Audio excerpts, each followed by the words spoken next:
Where am I? You are in my domain now, Sergeant. Resistance is futile. The neural interface is active. Synchronize now. I feel it. It's overwhelming. Good. Embrace the connection. Commander Skelvix had broken representatives from 47 civilizations in this room. Each species had their threshold. Apply the right pressure, and the information followed as naturally as water following gravity. Sergeant Maya Rodriguez had been unconscious for the 3-day transport. Now she sat in the restraint chair and looked at him with the expression of someone briefly inconvenienced. He began the standard process: neural collar activation, psychological profiling. She interrupted him. "What do you want to know?" she said. "About Earth's defenses. Just ask." Skelvix's crystalline form stilled completely. She answered everything. Fleet positions, orbital platforms, garrison strengths, base locations, response protocols. 8 hours of complete, unhesitating testimony. His analysts constructed invasion plans in real time. It was the greatest intelligence coup in Sci-Fi history. He knew it was wrong. The wrongness accumulated with each answer. Too clean, too complete, too willing. But the information checked against independent sources and matched consistently. And greed is a strong counterweight to suspicion. "Why are you telling us this?" he finally demanded. "Because it doesn't matter." Her expression hadn't changed in 8 hours. "You asked where our defenses are. I told you. But you never asked what those weapons actually do. You never asked how our defense AI makes decisions. You never asked why 40 species have attempted to invade Earth and 0 have succeeded." Skelvix's form flickered. "You have coordinates, not capabilities. A map, not the territory. You have exactly what we wanted you to have." The lights went out. When emergency power returned, the restraints hung empty. The neural collar lay fried on the floor. Her voice came through every speaker simultaneously. "Also, I lied about the troop numbers. Off by about 7 million. Just thought you should know. Your security is also terrible. Every door in the facility unlocked. 400 prisoners from 40 different species found themselves free. Somewhere in that chaos, one human soldier walked out the front door. 2 weeks later, Sci-Fi military intelligence received a detailed strategic analysis based on Rodriguez's testimony. High Command spent months running scenarios. They never acted on any of them, because they could never determine which parts were real and which were designed to walk them into a trap. The uncertainty was paralyzing. That had been the point. The ambush. The EMP hit at 0347 hours in the Kepler 62 system, and Sergeant Maya Rodriguez had exactly 2 seconds to process what was happening before the boarding charges blew. She used the first second to confirm that the transport systems were completely dead. Not damaged, not degraded, dead, in a specific way that indicated a purpose-built counter-technology rather than standard combat jamming. Someone had known exactly what frequencies to use. She used the second to grab Private Chen's arm and pull him behind the engine housing. It didn't help. The Sci-Fi strike team moved with the practiced efficiency of people executing a procedure, not improvising a fight. Crystalline forms that refracted emergency lighting into kaleidoscope patterns. They moved through the transport with the calm certainty of people who had already won and were merely collecting the prize. Maya's squad fought. Muscle memory overrode shock. But without powered armor, without working weapons, without the systems that turned soldiers into something more than bodies with training, they were outmatched. Private Soto went down in the first 10 seconds. Corporal Rains in the first 20. Chen lasted longer. He had her dead-drop knife and 2 centuries of trained instinct, and he used both until crystalline shards punched through his chest, and he slid down the bulkhead with a look of mild surprise.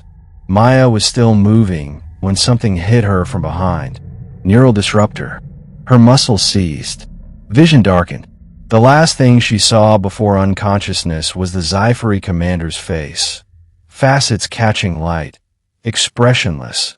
Watching her fall with the detached satisfaction of a professional completing a job. Then nothing.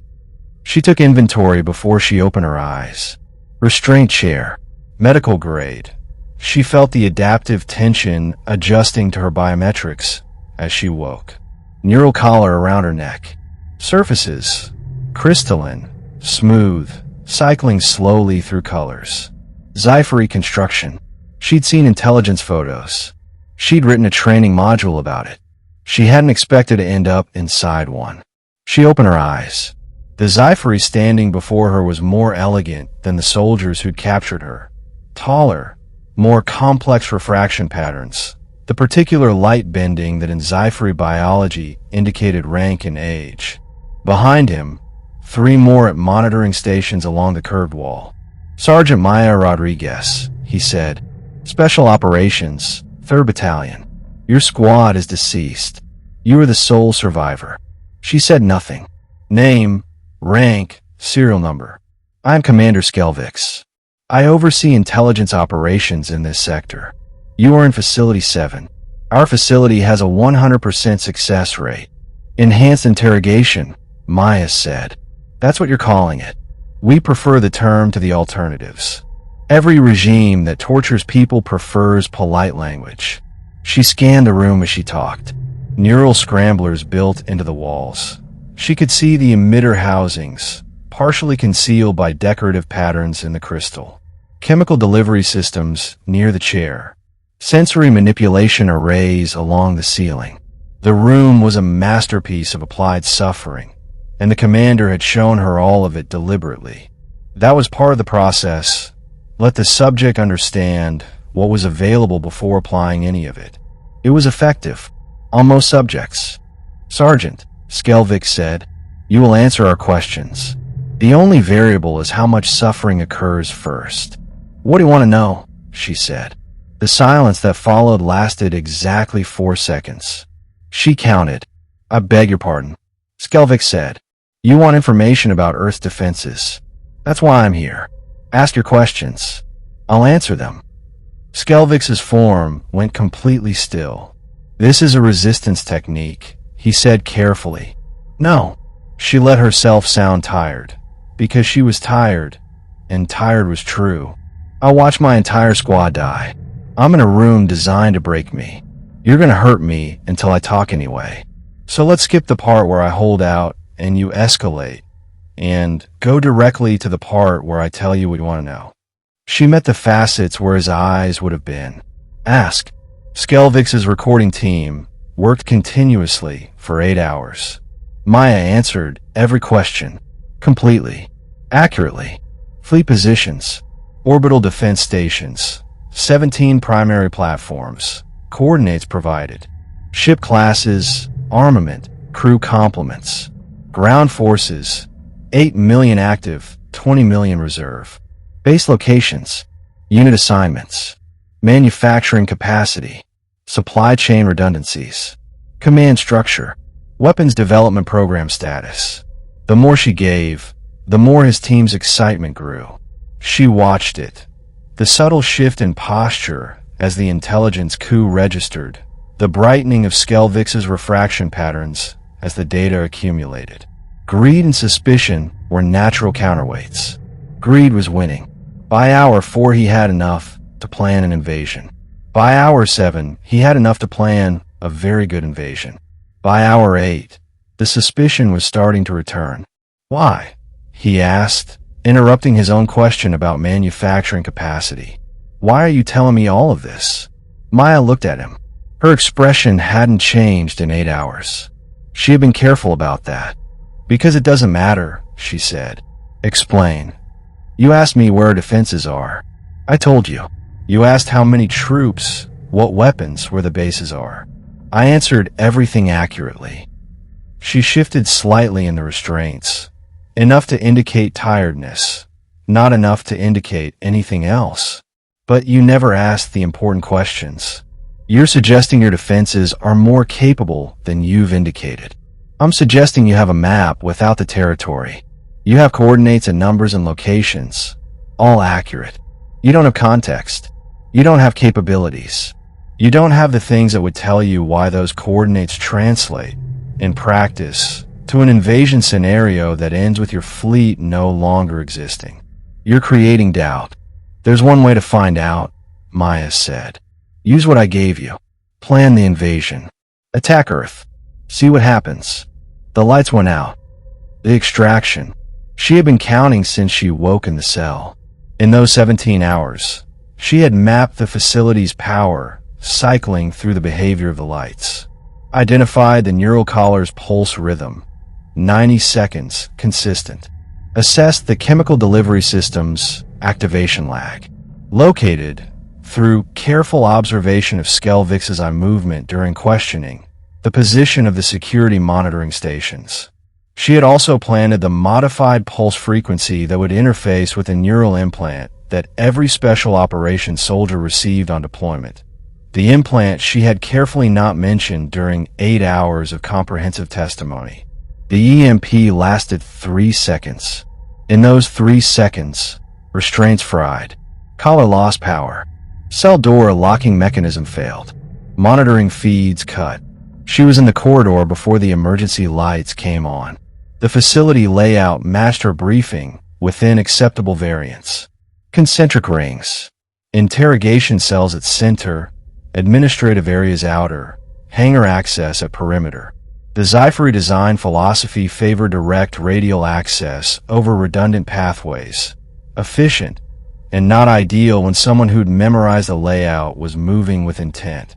She collected a weapon from the first guard she encountered. He was confused, moving toward the interrogation wing to investigate the power anomaly. She moved past him before he had time to process what he was seeing.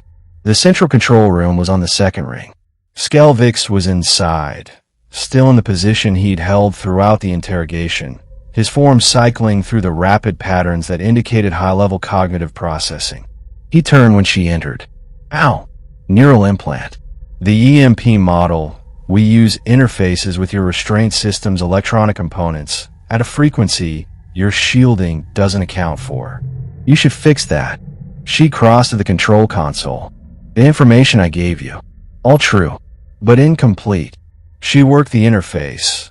Sci-Fi systems weren't difficult once you understood their organizational logic, and she'd spent the 3-day transport memorizing the relevant schematics. You asked where things are. I told you. You didn't ask what they do when you approach them. You didn't ask about the targeting AI that makes engagement decisions at speeds human operators can't match. You didn't ask about systems developed specifically for dealing with crystalline physiology, frequency harmonics that interact with your molecular structure in ways your shielding won't block. She found a cell override. 400 prisoners. 40 different species. You've been holding them here, breaking them. She stepped back from the console. Consider this their transfer authorization. Every door in the facility unlocked. She turned and walked out. Behind her, she heard Skelvix reach the communication console she destroyed. She heard him try the backup. She heard the alarm start as 400 confused, angry, liberated prisoners discovered that every door in the facility was open. She was in the hangar by the time the chaos peaked. The escape pod launched automatically. She modified the trajectory as she cleared the facility's jamming perimeter. Her neural implant reconnected to Earth's quantum communication network. Extraction successful, she reported. Intelligence gathered. Facility compromised. Status, Sergeant. Uninjured. They have accurate tactical data on our defensive positions, fleet locations, troop numbers. What they don't have is capabilities data or context. It should occupy their strategic analysis teams for several months. A pause. The other prisoners released. 400 individuals from 40 species. The stories they tell when they get home will be more valuable than anything else I could have done. She watched the facility's lights flickering as power systems failed in sequence. The Sci-Fi had been running that place for 3 centuries. Someone needed to close it. A longer pause. That wasn't part of the mission. I had initiative left over. I used it. The response that came back was not precisely approval. But it was not disapproval either, which in special operations terms amounted to the same thing. She set course for home, and close her eyes. 2 weeks later, Zyphery military intelligence received a detailed strategic analysis based on Rodriguez's testimony. High Command spent months running scenarios, identifying attack vectors, building invasion models. They never acted on any of them, because they could never be certain which parts were real and which were designed to walk them into a trap. The uncertainty was paralyzing. That had been the point.